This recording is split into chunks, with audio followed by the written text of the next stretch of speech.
बहुत बार इस एरिया में आ चुकी हूँ, लेकिन जब जब आई यहाँ तब नवाब भाई के साथ आई। और जब मैं यहाँ बैठ के सोच रही थी, मैं अबू आज़मी भाई को बोल रही थी कि जब उन्होंने मुझे पूछा आप कितनी बार यहाँ आई है, मतलब 1 महीने में मैं तीसरी बार यहाँ आई हूँ। एक बार नीलेश ने मुझे एक प्रोग्राम में बुलाया था तब आई थी, उसके बाद गणपति उत्सव में आरती लेने यहाँ के मंडलों को मिलने आई थी, और उसके बाद आज मैं आ रही हूँ। उसके पहले आ चुकी हूँ, मतलब आज जब नवाब भाई और हम साथ में थे तब ज़रूर अणुशक्ति नगर में आई हूँ। और फयाद आपके भाषण में कह रहे थे कि आप जेल जाने के लिए तैयार हैं, लेकिन आप हमेशा सच ही बोलेंगे। और तब सिर्फ एक ही आदमी की शक्ल मेरे सामने आई, वो थी, बताओ किसकी? 3 शक्ल, एक संजय राउत जी की, दूसरी अनिल देशमुख जी की, और तीसरी नवाब भाई की। और मैं सोच रही थी यहाँ बैठे बैठे कि उन सारी फैमिलियों की पीड़ा मैंने देखी है। जब अनिल देशमुख जी जेल गए, जब संजय राउत जी जेल गए, जब नवाब भाई जेल गए, हर वक्त तीनों और उनकी फैमिलियां चिल्ला चिल्ला के कह रही थी कि हमारी कोई गलती नहीं है, कोई गलती हमारी नहीं है। लेकिन वो सरकार के खिलाफ बोल रहे थे तो तीनों को जेल में डाला गया। और हुकूमत किसकी थी ये हम नहीं भूले, वो भूल गए होंगे, लेकिन मैं नहीं भूली, क्योंकि मैंने देखे, मैंने आंसू देखे उस माँ के, उस बीवी के, उस बच्चों के। जब नवाब भाई को अंदर जेल में डाला था, जब संजय राउत जी को डाला था, मुझे अभी भी याद है, संजय राउत जी की माँ कह रही थी कि बेटा लड़ ले, कभी झुकना नहीं, मैं तुम्हारी माँ हूँ, तू जेल में रहना लेकिन झुक के वापस ना आना, ये माँ ने तुमको आशीर्वाद दिया है, लड़ना सीखो, झुकना तुम्हारे माँ ने नहीं सिखाया। और संजय राउत जी जेल में रह के आए। उसी तरह अनिल देशमुख जी जेल गए। क्या गलती थी अनिल देशमुख जी की? 100 करोड़ रुपया का आरोप उन पे हुआ था, और एफआईआर देखा है? एफआईआर में 1 करोड़ लिखा है। आरोप हुआ था 100 करोड़ का, एफआईआर हुआ 1 करोड़ का, और 100 करोड़ का आरोप कुछ और ही था और 1 करोड़ का केस कुछ और निकला। पूरा झूठ का झूठ। 7 महीने वो आदमी जेल में था। उसके छोटे छोटे पोती और पोती स्कूल में जाते थे, बच्चे उनको चिढ़ाते थे कि तुम्हारे दादाजी कहाँ है, तुम्हारे दादाजी तो जेल में। कभी सोचा आपने उनके बच्चों पे क्या गुजरी होगी, उनकी बीवी पे क्या गुजरी होगी, उनके बहू बेटियों पे क्या गुजरी होगी? कभी सोचा है किसने? और किसके लिए? इनकी गंदी राजनीति के लिए। अरे इस राज्य में अगर ड्रग्स के बारे में किसी ने बोला होगा तो नवाब भाई ने बोला। और क्या इन्होंने दिया नवाब भाई को? नया नवाब भाई को जेल में डाल दिया। और क्या थी नवाब भाई की गलती? मुझे कभी भी आश्चर्य लगता है जब मैं नवाब भाई को देखती हूँ भारतीय जनता पार्टी के लोगों के साथ, मुझे बहुत दुख होता है कि अरे जिस भारतीय जनता पार्टी ने आपके फैमिली को इतना दुख दिया, क्या कर रहे हैं आप उनके साथ? बताइए आप। हमने तो नवाब भाई को कभी जेल नहीं डाला। जवाब भाई को जब जब जेल में डाला, अस्पताल में रखा, कोर्ट में गया, बताइए आज उनके साथ जिसके साथ खड़े, उनके साथ कौन खड़ा रहा? मैं जेल में उनको मिलने गई थी, मैं अस्पताल गई थी, मैं कोर्ट गई थी। आज जिनके साथ वे खड़े हैं, कौन उनके सुख दुख में रहा है? उनके सुख में कोई नहीं था, ना उनके दुख में कोई था। सब डर गए थे, क्या करते बेचारे। लेकिन जिस तरह से नवाब भाई के फैमिली को, जिस तरह भारतीय जनता पार्टी ने अन्याय किया है, मैं वो भूले होंगे, लेकिन मैं नहीं भूली, कभी नहीं भूलूंगी, क्योंकि जो गलत है वो गलत ही है। एक बार नवाब भाई मीटिंग में पहुंच गए, जिनको एनसीपी बोलते वो एनसीपी नहीं है, लड़ाई अभी चल रही है। और जब तक वो लड़ाई और वो चिन्ह और पार्टी में आदरणीय पवार साहब और उद्धव जी को उनकी पार्टी नहीं ला के दूंगी, तब तक मेरी लड़ाई कभी भी खत्म नहीं होगी, वो कुछ भी कर ले। क्योंकि हमेशा सच्चाई की ही जीत होती है।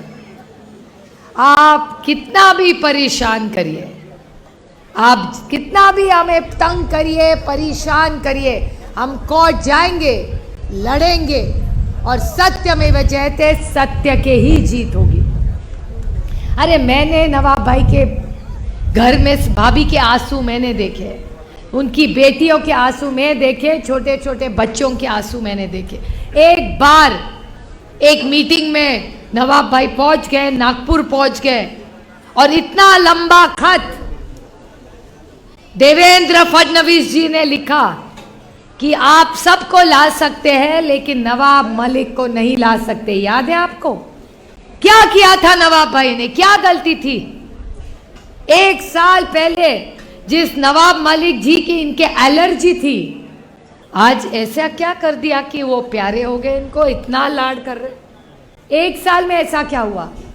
तो मैं सवाल पूछ रही हूं भारतीय जनता पार्टी को कि अगर नवाब मलिक आज अच्छे हैं तो आपने नवाब मलिक जी और उसकी फैमिली और एनसीपी की माफी मांगनी चाहिए कि आपने उनको जेल भेजा। हमने तो नहीं जेल में उनको भेजा, उनको भेजा भारतीय जनता पार्टी ने। नवाब भाई के खिलाफ जो अपमान किया वो देवेंद्र फडणवीस ने किया। याद है आपको खत लिखा था कि हम नवाब भाई के साथ नहीं खड़े रहेंगे, आप उनको हटा दीजिए यहां से। क्या गलती थी नवाब भाई की कि ड्रग्स के बारे में बोले, ड्रग्स के खिलाफ बोले, यही उनकी गलती थी।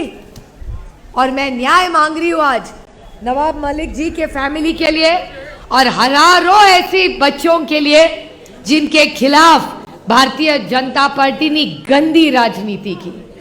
इस गंदी राजनीति के खिलाफ हम खड़े हैं और मैं तहे दिल से डिंपल यादव और अखिलेश यादव जी के तहे दिल से आभारी हूं कि अखिलेश जी और डिंपल जी भी उस टाइम हम सबके साथ खड़े रहे। अखिलेश भाई का फोन आता था, डिंपल भाभी का फोन आता था कि आपके इतने सारे लोग इलेक्शन इन्होंने जेल में ठोस दिए, कुछ भी हो जाए हम आपके साथ खड़े रहेंगे क्योंकि हमें पता है नवाब भाई ने कुछ गलत नहीं किया। लेकिन एक साल के बाद आप देख रहे क्या हो रहा है और मुझे आनंद है, मुझे अभिमान है आज व्यासपीठ पर जितने हमारे भाई बैठे। अभी महा विकास आघाड़ी तरफ से टिकट किसको मिलेगी अभी भाई, वो सब हमारे वरिष्ठ नेता साथ मिलेंगे, चर्चा करेंगे। लेकिन मैं आपको वायदा करती हूं कि यहाँ का अगला एमएलए वो सिर्फ महाविकास आघाड़ी का ही होगा। और जब हमारा एमएलए चुन के आएगा, ये रास्ता जिससे हम चल के आए ना, इसने इतने बड़े बड़े गड्ढे, इतने बड़े बड़े गड्ढे में रोड या रोड में गड्ढा, समझ में नहीं आ रहा है। अबू आजमी भाई, पहला हम लोग काम करेंगे, हमारी सरकार आने के बाद ये रास्ता ठीक करेंगे और फिर हम दोनों यहाँ फिर से एक बार प्रोग्राम बनाएंगे जहां आप चल के हर व्यक्ति यहां से आएगा।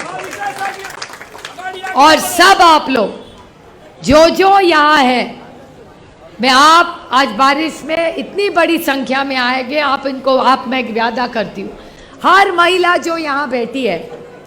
एक महिला मुझे मिली थी यहाँ आते हुए, वो कह रही थी हमें 1,500 रुपया नहीं चाहिए, हमारी महिलाओं की सुरक्षितता चाहिए। हम आपको 2,000 रुपया देंगे, आप हमें सुरक्षा दीजिए।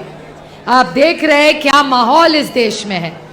कोई कुछ खा रहा है, उसके पीछे पुलिस पड़ी है, कोई कुछ पहन रहा है, उसके पीछे पुलिस पड़ी है। और इस सब के खिलाफ हम सबको आवाज उठानी है और इस देश के संविधान को हम सबको बचाना है। अखिलेश भाई, डिंपल भाभी, राहुल जी, हंडोरी जी की बेटी यहाँ आई है, अबू आजमी भाई हम हैं, हम सब साथ आज फहद भाई ने हम सबको जिस प्यार से यहाँ आमंत्रित किया है चीता कैंप में, मैं हम सब की तरफ से आपको वायदा करती हूँ कि इस भाग का विकास हम सब मिलके करेंगे और कोई कॉन्ट्रैक्टर नहीं करेगा। यहाँ ना 5 ना 10 ना 20% की गड़बड़ नहीं होगी। जब महाविकास आघाड़ी की सरकार आएगी तो पारदर्शिता से जो काम करेंगे वो अच्छा ही काम हम साथ में मिलके करेंगे। और जो भी आपको पहनना है करना है, आप सबको संविधान की चौखट में रह के हर नागरिक का मान सम्मान करने की जिम्मेवारी हम सब पे रहेगी। आज फहद भाई आपने, नीलेश भाई ने, हमारे कामड़े जी ने, सोहेल भाई ने, आप सब ने जिस प्यार से हमको यहाँ बुलाया, जो पद यात्रा हम सब ने की, हम सब साथ में रहेंगे। और अगली बार जब मैं यहाँ आऊँगी तो ज़रूर मैं और अबू हज़मी भाई वोट मांगने के लिए आएंगे, सिर्फ नहीं लेकिन आपका आशीर्वाद लेके इस राज्य में आज जो गलत काम हो रहे, जो भ्रष्टाचारी सरकार है, उसके खिलाफ हम सबको लड़ना पड़ेगा। तो ये बहुत बड़ी जिम्मेदारी आप सब पे मैं छोड़ के जा रही हूँ।